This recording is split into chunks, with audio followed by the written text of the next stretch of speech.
garan bartamihiisa habeen madow oo ay dhaxani dhacayso ayaa oohintiisa laga maqlay wiil la garan waayay oo toddobaadkii ugu horeeyay noloshiisa jira khadar yare oo noqday ilmo yar oo la soo tuuray ayay khadri la haaday hooyana u noqotay iyadoo kamid ahay dadkii xaafadda ee soo gurmaday geed garan waay ka dhaxlay walaal in ayaan dhalaayimi sagaalkii habeenimo ahayd hooyay halkan ilmo yar baa yaala geedkii garan waa soo ku dhex jiro dhiigu saa uga dacayo meel walbana ku midsan yahay ilaa madaxa ilaa caloosha ilaa xina meel walba qodxo saa uga jirto bas saacad iyo barka furfureen isagoo qaaqda haya dhaxan xun ay dhacayso ka bacdi waan ka soo qaadnay waan soo saaray gurigan keenay wuxuu horeeyay aan ku qabtay naaskayga jir oo nafku galiyay sidii baan u hayay sidii baan u koriyay horta 10 bilood buu jiray taimka biladina 12 bilood ku noqonaysa jeclaa subaxii station geeyay waa la iga rabuuriyay waa la qaaday maxkamadan geynay waa la rabuuriyay waan ka soo qadnay dhakhtarka weyn baa la mariyay caafimaadkiisa yara baarbaareen waan soo qaatay sidii ma halkan ku keenay waxay ku yiraahdeen qoladii maxkamadda ma hayn karaysa waxaan ku dhahay waayo ilaahay darto waan hayn karaya ilmo taayir labada sano jirtay shaqaysay naaskii baan midna sigsiinay midna iyada ilmaha uu qaawana allahumma la bi'si ilaahay caloosh hooyadii ka soo saaray way qaawaneen waxay ku dhaxtay geed garan waaga soo soo dhex jiro uu fooray labada indhood budooda ilaahay subxaanahu wa ta'ala ilaahay wuxuu ku hagaajiyay kartoon ku dhex jira geedka ay budo u saarayda intiisa kala saasay foortay ay ooda qodaxda u wada haysay oo saa ugu fooray ka bacdi saacad baan ku furfurayno ka soo saarnay isagoo sidii qaawan xijaabkayga ma saa ugu soo laabay ilaa guriga waan ku keenay subaxii dambe waxa maray dariska qaaraha halka maray waxay dhayn labadiisii mar waxay keenan diric iyo shaad iyo surwaal iyo xafaayad xunna ka bacdi waxaan meeshii laga helay meelin kaaga jirtaan oo maxkamadda kulmo qaba wali mariya guriga laga inanta bay waxay ku tar khadra ilmaha yar xalay heshay marihiisi waxaan ka helay geedkii la dhigay rukunkii gidaarkii la dhigay ee garan waagaha dabadiisa dambe ay farabadan cabmaal oo ciis marka anagu aan ugu tagnay ay farabadan baa ciise saddexdeena midba eriyeen dadkii ku soo yaacay ayadii way wadeeriyeen ayadu meel ka gashay way si ciiyeen ilmaha meel ka galaan bay waayeen ilaahay subxaanahu wa ta'ala ilaahayna kuma sababin eedeynta ilaahay ka maaganayn anaga ilaahay nagu soo beero haye geedku wuxuu lahaa geed wada qodaxa oo qodaxda ku soo wada taagtaagantay oo wada qodaxa dhexdiisii ay saa ugu ritay oo cufa oo wada qodax badan saa ugu soo wada taagantay meel kasta ka mid qodaxda aniga laftiga markaan soo saaray laba laamood bas saasi ka cadaadin laan kale soo cadaadin mid ka sareysan soo cadaadin halkaas uu saa ugu jiray madax waxaan ugu tagnay isagoo oo foorara oo sida loogu riday foorar oo ay madaxa laba laamood dhexdood oo kula jiro cidhiidha meel cidhiidho mugdiya oo uu qaylinayo meel walba qodxaantu ay ka saarantay oo halka qoortu ugu xuntu ku dareeysay geedka oo labada laamood xoog u haystaan inta dambana ay meel walba qodxdu inta haysato oo firig leeyahay oo ilmaha qaaqda hayo oo aad iyo aad u dhibaataysan oo sida u haysata si argagixisale oo naxdin leh oo murugo leh aan anigayga ka saarayay ee ka furfuray aan murugooday runtii in aan ka ooyay oo hin aad iyo murugo aad iyo aad u xun aan ka ooyay ilmaha yar catibaada iyo murugada iyo ilmaha saylaantu haysatay si oo ugu jiro si argagixisale aanad moodin hooyo dhashay ama qof islaami inuu soo qaado oo si ugu ridaan aan la yaabay ayaan kaga saar saacad iyo badh ugu yaraan qodaxda waan ka furfuray qaarkood intu firig lahaabay ayay walaal ku jabeen ay aad ugu jabeen meel walba oo madaxa ka mid yahay sidii ayaan ku soo furfuray qaar waxaan kaga soo saaray ilkahayga ilaahay baa runta jecel ilkahayga ayaan ku dhaadheeraay oo ka jiibsan kari waayay labada margi kaga jiray ayaan ilkahayga kaga soo dhiftay markaasaan meeshii marinayay markaan ka soo saaray afresh habeenkii kiniin sir baan u diray meel walba dhiig hawda ayaan ka saarayay biyo milix la diriyay waan ku meeray maraan ku duubay xundurtu way soo qoyneed cabdimaal xundurtu way qoyneed markaas ay xundurtu ka dhacdo dhiig lahayd xidda xundurtu laftigeeda waan dhigi jiray xanaanada waxaan uga soo qaaday dawooyin aan ku dhayo teelu markuu toddobaad jiray xundurtu ka dhacdo anagu hooyana waan garanayna ka bacdi toddobaad cisho dhakhtarka aslan markaan geeyo waxay ku dhahay ilmaha 7 days buu jiray caafimaadka waxay ku dhahay 7 days buu jiray toddobaad cisho jiray bay ilmahan waxaan mar dambe oo dadku ku buuqsan yihiin islaantuna ay ka furfurayso islaantu bidaakabay ahayd markii ay ka furfuraysay garawaaga ilmaha iyadu bidaakabay ismay dareemay qodxaantii markaa mudaysay iyadu laakiin ilmaha ayay daryeelisay ay slide ilmaha yar ee meesha ku jira si aad u daryeesho falowgeeda qabo shalmad yar baa lala soo carro waa lagu duubay guriga la geeyay xaafaddu waxay sameysay qof masaasan la soo carara qof marayar la soo carara qof markaa faxadabka u saara markaa qof masaasad u soo iibiyo oo keena in badan bay haayeen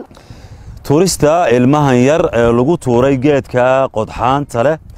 uma muuqato in loogu talagalay inuu sii noolaado waxaana isweydiin mudan qofka tuurayba waxa uu ahaa hooyadii mise qof kale anigu waxaan ku qiyaasay marka raygayga eega hooyo dhashay inaan halka ku ridi karo ay malaada qof ay u soo dhiibtay oo faalmigeeda ay ku rideen ma qofaan horta wax dhalin Cabdimaaligo way ilma hooyadii inta soo qaad halka uma qoori karto inay markay tuurayso laga yaabo inay ciid dhigto oo istiraadeen ma halka laga qaaday reer ku dhaweyso oo hortooda ama kaabadooda kala dhigto laakiin halkan qofkan ku riday qof aan hooyo ahayn baa beelad aqligayga markan hadda eegay isaga waaga loogu riday isa mariyaha looga saaray qofan jeeshirugo oo waxaan u arkay ilmahaas in loogu tala galay haba yaraade wax nolol halkiisa la soo marin ilmaha in markiiba la cuno oo uu dhinto oo markiiba ama bisado markii joogay barti ay burbursadaan ayadu laftigooda meel fog ka sociyay habeenimo haday tan halka way isugu yimaadaan ayadu bisaas baa laakiin markii waxa dul joogay bisaas curiye waaweyn oo gaajoonay aad u gaajoonay baa dul joogay oo daadhan la dhixdhigay ee loo bareeray nolol looguma talagelin geeri mooyee eheladin ba kula soo talisay laakiin gabadh kaliya may dhigin ilmahan dhowr qof baa lagu dhigay meelo fogna waa laga soo qaaday garanwaana bartanka waa loo dhigay waayo masaabiir buu noqday subaxii baan ma yar u tagay masaabiir buu noqday dhulka uu ka wada gala maxay dhahay dabeedna naagta halka ku tuurtayna waa naagan dhalino naag dhashay may dhigin baan isleeyahay may galin laakiin dumarkii imika badi waxay u badan yihiin carruurta qubaan inay markay waxyaabo qaarkood ku yimaadaan iska tuuraan ilmaha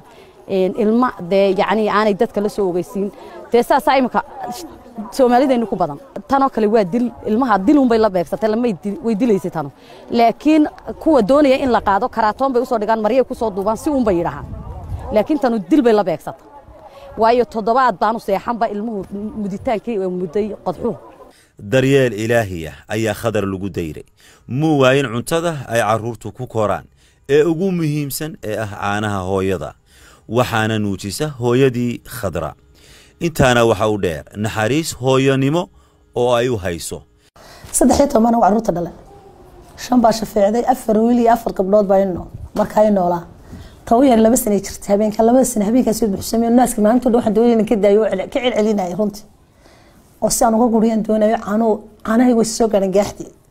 dabtana maanta dhanba ka celin waxaan la bisna ku buuxsamay naas kuma siinayo sideen gaaxdi uga celinay naaska naas u darsaneen habeenkiina ilmaha yar baan helay ka bacdi subaxii baa tiri hooyo midna noonaha si midna anigays dabta sidii baan u siinay midna iyaduna mid bay shaqaysay mid sidii la iyadu markaan ka jaray isaga u deys naxariis waxay gashay dabtina Cabdimaaligo waana ilmihii sida ilmaha oo kale aan naaska ka teen waxa jiray magaalada Jowxin baa jiray wal xanuunsanay carruurtu way shumeen jadeeca ku jirtay xanuun badan oo fara badan baa ku jiray shuban baa ku jiray waan soo samray waxa sir ilmaha naaska dhisana asku talaba cudur 12 cudur buu ka daweeyay aad ka diiso ilmaha soo kuga xanuunsan dadina halka dhibaato naaska dadka diiso dhibaato weyn baa ka soo gaartay sidii baan u siinay habeenada qaar baan Cabdimaaligo wallahi waxba cunayna siin jiray naaska aan boorshar shaayro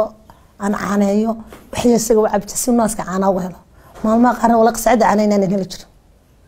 waqtigu iskaadka nimcada iska badnayd sidii baan inakii naaska ku siiyay alaanka waan kala samir laayna naaska ka daayo sabab horta hayra socdo ha koro hayra adkaado kolba waxay ugu soo dhacday sidii ilmaha iga soo qleen ande ilmaha u ilaalin laasna inaan u ilaaliyo wali igma soo gaarin inaan ka xmaqa ama aan israado ma daline ka jiradaygo ilmaha naaskiisa dadku way la yaaban jaarku xigoodan dumarku alaanka ma naaski bataysa wadaaba catiibe wali alaanka jaarku way la yaaban naaska u siiyay ilmaha حريص فربنا بايكش وإله سبحانه وتعالى حكي سيله هيك قصر رجوي ومركز تان حتى كوي كمان كان بحيانا نسجن كتر كانت يعني حد مالي وان قاضو والحنبارو وحتى كمان كان الناس كان سرها من الناس قوة صناعة ميل هذا نص عدالة مقالة ذو كلا وان قاتل شيخ كلا دنتجي وان قاتل عبد الملك ما سر من الناس كا يوضح سنة ما أنا دباتك سو قارن كوري قد حس عرورته حريص فربنا بايكش إله سبحانه وتعالى إله هو أبو ري سامر كسكتر تاجنا نحرس رباني يرجع لي يقولوا هذا وينو مسكح ذي وانا كدي قضانا صبح النية دي حبق لينو ولا أنا لا كادي أنا نروح المهاير المها وكلامها أموات هالشيء يس المها نحرس وين بيجرت إله سبحانه وتعالى إله هنا يجي لي حكمة وين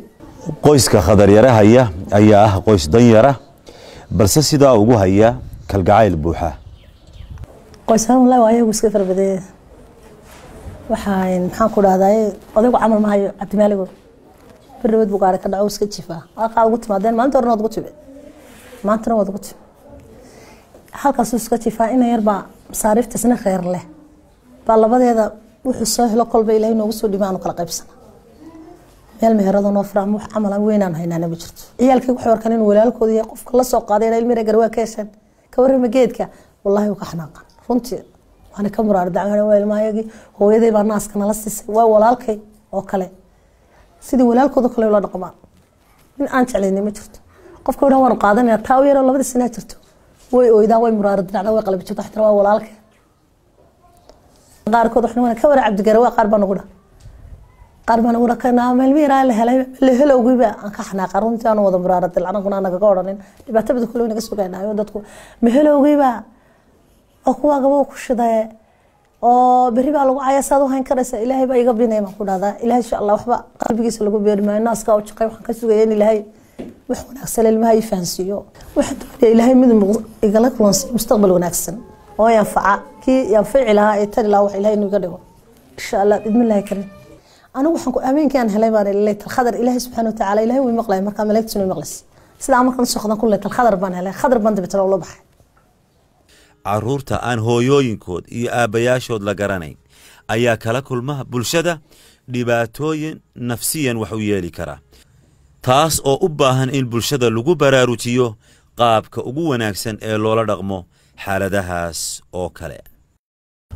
dadka noocaas sida khadaro kale markay weynaadaan bulshada waxay kala kulmaan hadallo xun oo de maxaan ku dhahday khalada oo ay fahansiyeen bilaadan ku yidhahdaan dawaad hel lagu helay waa lagu korsaday saasada halkaas laga soo ilmaha marka la helo wuxuu bayoonay waa kii la helay meeshaas laga soo qaado oo waa lagu soo helay waxay oranayay yaa ku dhalay halkaad ka timi nin ayaa tahay abtirso qabiilkee baa tahay dhacdada naxdinta leh ee lagu tuuray ilmaha yargeedka qodxaanta leh habeen gudcura oo ay dhaxani dhacayso waxay ka mid tahay boqolaal dhacdo oo loogu gafo caruur aan waxba galabsan ilaaha sareeya quraankiisa wuxuu ku tilmaamayaa wa idha al-maw'udatu su'ilat bi ayyi dhanbin qutilat waxana bulshada ku waajiba inaanay arrinka sida ku sii daawan oo wax laga qabto maxay galabsadeen intaas ayaan ku soo gabagabaynaynaa waxaan idila socodsiinayay anigoo ah Cabdimaalik Sheekh Musoldon muuqaaladana waxa kala qaadayay ديريه جامع عبد قادر عثمان دبد إيو سعيد محمد عبدي السلام عليكم ورحمة الله وبركاته